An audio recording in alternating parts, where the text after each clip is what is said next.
বিদেশ ঘুরতে গিয়ে যারা আমরা দেশি খাবারের সন্ধানে থাকি তাদের জন্য আমার আজকের এই ভিডিওটা। মালয়েশিয়া ভ্রমণের ডে 1-এ আমরা কি করলাম সেই ভিডিওটা আমি অলরেডি শেয়ার করেছি, তোমরা দেখে নিও। আর ডে 2-তে আমরা কি করেছি সেটা আমি কাল শেয়ার করব।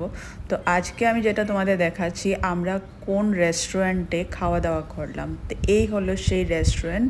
তো এই রেস্টুরেন্টটা আমরা যে হোটেলে ছিলাম তার ঠিক কাছেই, প্রায় ওই 10 মিনিটের ড্রাইভে আমরা এখানে পৌঁছে যেতাম। তো আমরা 3 দিন ছিলাম, 3 দিনের খাওয়া দাওয়া আমরা এখানেই সেরেছি। যেহেতু রেস্টুরেন্টটা নতুন, তাদের কোয়ালিটি মানে খাবার দাবারের কোয়ালিটি খুবই ভালো, খুবই উন্নত মানের। তবে কোয়ান্টিটি অনেকটা কম আমি বলবো, মানে একটা পোর্শন একটা মানুষই খেতে পারবে, শেয়ার করা যাবে না খাবার।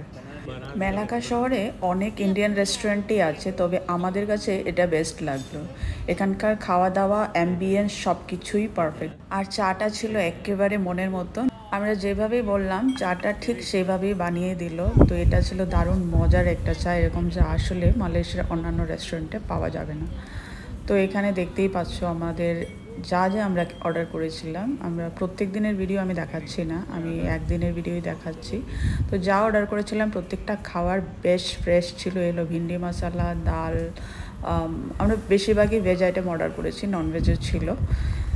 তো খুব বেশি ওদের কাছে মেনুতে খুব বেশি আইটেম নেই, যেহেতু রেস্টুরেন্টটা নতুন। তো যার কারণে ওদের যা আইটেম আছে তার মধ্যেই তোমাদেরকে অর্ডার করতে হবে। জানি অনেকেই রেস্টুরেন্টটার অ্যাড্রেস জানতে চাইবে, তো ভিডিওর শেষে রেস্টুরেন্টটার অ্যাড্রেস দেওয়া থাকবে, দেখে নিও। আর মালয়েশিয়ার মেলাকা শহরে ডে 2-তে আমরা কি এক্সপ্লোর করলাম, কোথায় গেলাম, কি দেখলাম না দেখলাম, তো সব কিছুই একটা ছোট্ট ব্লগ বানিয়েছি সব কিছু নিয়ে। সেটা কাল আসবে, দেখে নিও।